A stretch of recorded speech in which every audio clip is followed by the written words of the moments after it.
আজকের ভিডিওটা খুবই সেন্সিটিভ একটা ব্যাপারের উপরে হতে যাচ্ছে, যার টাইটেল হলো টিচার নাকি বিজনেসম্যান। লাস্ট 2 বছরে আমি এই দুটো পেশার ভিতরে অনেক সম্পর্ক, অনেক তফাৎ এবং ধারণা পেয়েছি।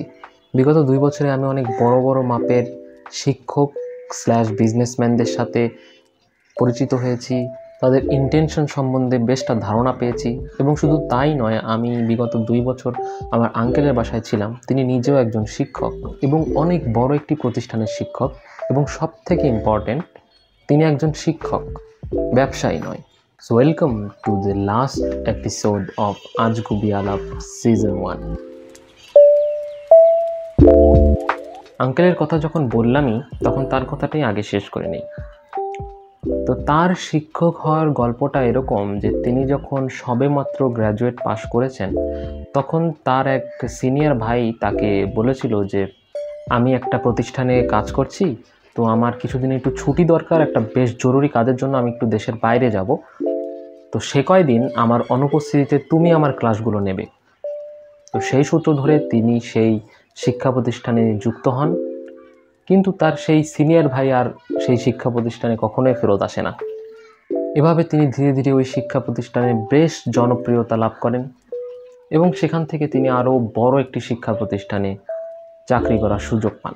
কিন্তু তার কাছ থেকে আমি শুনেছি যে তার শিক্ষক হওয়ার নিয়াত কখনোই ছিল না।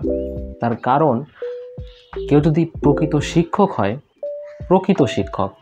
তাহলে তার ইনকামটা ততটা বেশি হবে না যতটা একজন ব্যবসায়ীর হবে।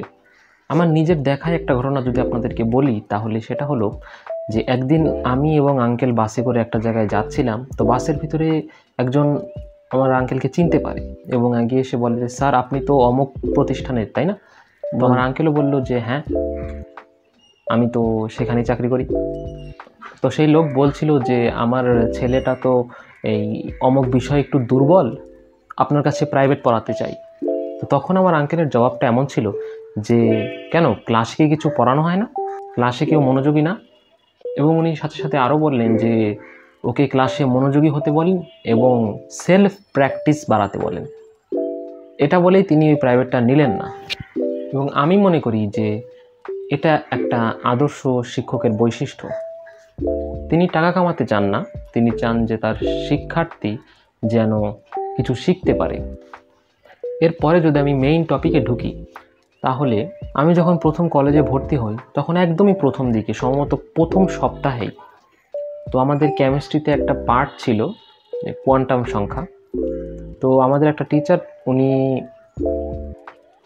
খুবই প্রথম দিকে এই কোয়ান্টাম সংখ্যার একটা চার্ট আছে, ওই চার্টটা টেবিল আকারে লিখতে হয়, সম্ভবত ইলেকট্রন সংখ্যা বের করার বিষয়। তো যেহেতু আমরা নতুন ছিলাম, তো আমি সেই চার্টটাকে টেবিল আকারে না লিখে আমি এটাকে লাইন বাই লাইন লিখেছিলাম, কিন্তু স্যারের সেটা পছন্দ হলো না। আমি যদি একটু আমার সম্বন্ধে বলি, আমি খুবই পোলাইট, এবং এটা আমি শিওরলি বলতে পারি। আমি আজ পর্যন্ত কোনো শিক্ষকের সাথে কখনো ঝগড়ায় লিপ্ত হইনি। ওনারা আমার থেকে বড়, ওনারা আমার থেকে বেশি বুঝবেন, এটাই স্বাভাবিক, তো আমারই ভুল হতে পারে। কিন্তু ওই দিন আমি জানি না কেন, কিন্তু আমি ফিরতে একটা জবাব দিলাম। আমি বললাম যে স্যার আপনি তো আমাদেরকে এটা পড়াননি, তো আমি এটা কিভাবে জানতে পারবো যেটা টেবিল আকারে লিখতে হবে? তো উনি আরও রাগান্বিত হলেন এবং আমাকে বললেন যে তুমি ইন্টারমিডিয়েটে পড়ো, তোমার এই সম্বন্ধে ধারণা রাখতে হবে। লজিকটা আমার মোটেই ভালো লাগেনি। ইন্টারমিডিয়েটে তো আমি সবে ভর্তি হয়েছি, তো আমি তো এই সম্বন্ধে ধারণা নেই জন্যই ভর্তি হয়েছি, থাকলে তো আর ভর্তি হতাম না। তো তখন আমি বুঝতে পারিনি যে আসলে ব্যাপারটা চলছে কি। কিন্তু ধীরে ধীরে যখন ক্লাস আগালো, আমি বুঝতে পারলাম যে আচ্ছা, ব্যাপারটা আমাকে অমুক বিল্ডিংয়ের অমুক কক্ষে নিতে যাচ্ছে। কিন্তু আমি বলবো না যে সেই টিচার খারাপ পড়াতেন, এমনটা মোটেই না। ধরুন যে একটা ফিল্মটা রিলিজ হওয়ার আগে কিন্তু তার ট্রেলার রিলিজ হয়, তাই না? তো ট্রেলারটা হয় একদম মশলাদার, মানে দেখলেই যেন মনে হয় যে ফিল্মটা তো দেখতেই হবে। তো এইরকম ক্লাস হতো ওনাদের, যে ট্রেলার হতো ক্লাসে শুধু, যে অসাধারণ চমক দিয়ে চলে যাচ্ছে, কিন্তু যে মূল জিনিসটা দরকার সেটা তোমাকে ফিল্মে দেখতে হবে, আর ফিল্মটা হবে অমুক বিল্ডিংয়ের অমুক নাম্বার কক্ষে। আশা করি আপনারা বুঝতে পারছেন আমি কি বোঝাতে চেষ্টা করছি। তো আমি সেই স্যারের টিউশনে যাইনি, আমি গিয়েছিলাম সেই স্যারের টিউশনে যেখানে সবাই যাচ্ছিল। এটাও অনেক একটা বোকামি ছিল, সেটা আমি এখন বুঝতে পারি। তো সেই স্যার আমাদেরকে পড়াতেন, বেশ ভালোই পড়াতেন, নোট বানিয়ে দিতেন এবং বলতেন যে এই নোট যেন এমন কোনো স্টুডেন্টের হাতে না যায় যারা আমার কাছে পড়ে না। আমি আশা করি এই বিষয়ে আর কিছু বলতে হবে না, আপনারা অলরেডি বুঝে গেছেন ইনি কেমন ধরনের বিজনেসম্যান। এবং আরও একজন টিচার ছিলেন যিনি তো সরাসরি এসে বলেই দিতেন যে বাবারা, তোমাদের কোনো সমস্যা হলে অমুক বিল্ডিংয়ের অমুক নাম্বার কক্ষে চলে যাবে, আমি ওখানেই পড়াই, আমি তোমাদেরকে ভালো করে পড়াবো। That was as straight as that. On the other hand, আমি এমন কিছু টিচারকেও দেখেছি যারা প্রকৃতই টিচার। তার মধ্যে একজন টিচার ছিলেন, মানে that was the best teacher I have ever মেট। উনি আমাদেরকে ফিজিক্স পড়াতেন এবং উনি প্রাইভেটও পড়াতেন। উনি কোনোদিনও বলতেন না যে আমার প্রাইভেটে আসো, কিন্তু ওনার প্রাইভেট একদম কানায় কানায় ভর্তি থাকতো। এমনও হয়েছে যে উনি প্রাইভেটে পিছিয়ে আছেন কিন্তু ক্লাসে বেশি পড়িয়ে ফেলেছেন। এটা সত্যি, হ্যাঁ, এখনও এরকম হয়। আমার আরেকজন খুবই ফেভারিট ম্যাম ছিলেন যিনি ইংলিশ পড়াতেন। উনি স্লাইড তৈরি করতেন। আমাদের বায়োলজি ডিপার্টমেন্টে অনেকেই স্লাইড পড়াতেন আমাদেরকে, কিন্তু ইট ওয়াজ লাইক যে স্লাইড বের করলো, হ্যাঁ তোলো তোমরা, হ্যাঁ এটা ওইটা ওইটা ওইটা তোলো। That was as boring as hell. কিন্তু ওই ম্যাম যিনি ইংলিশ পড়াতেন এবং স্লাইডটা বানাতেন, স্লাইডগুলো খুবই আকর্ষণীয় থাকতো। স্পেশালি আমরা যেহেতু সুপার হিরো ফ্যান, উনি সুপার হিরোর কিছু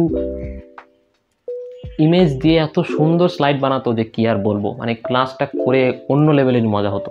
কিন্তু আনফর্চুনেটলি উনি আমাদের একটাই ক্লাস নিয়েছিলেন, সেটা একটা প্রক্সি ক্লাস ছিল, আর ক্লাস ওনার পাইনি।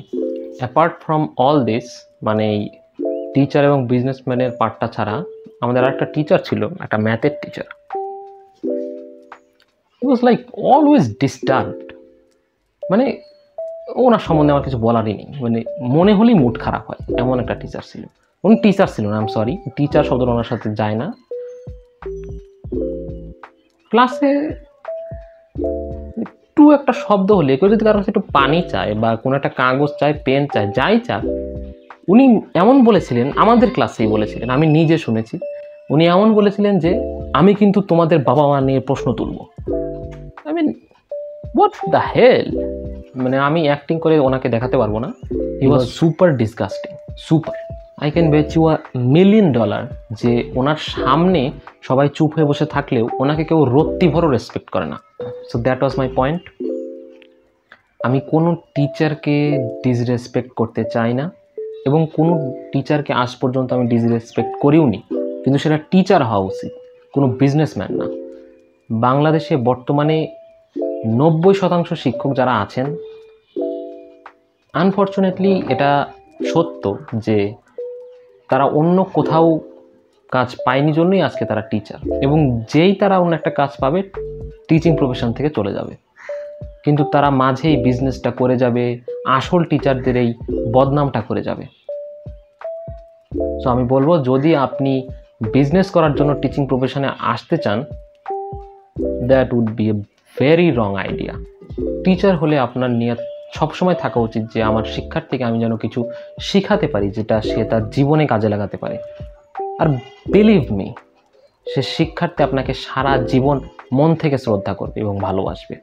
So that was my time. আশা করি পুরো সিরিজটা আপনাদের ভালো লেগেছে এবং এর সিজন 2 আসবে ইনশাল্লাহ, কিন্তু বেশ কিছুদিন পরে আমার নতুন একটা সিরিজ আসতে যাচ্ছে, যেটা সম্বন্ধে খুবই শীঘ্রই আপনারা জানতে পারবেন। So I will catch you in the next one. Till then, peace out.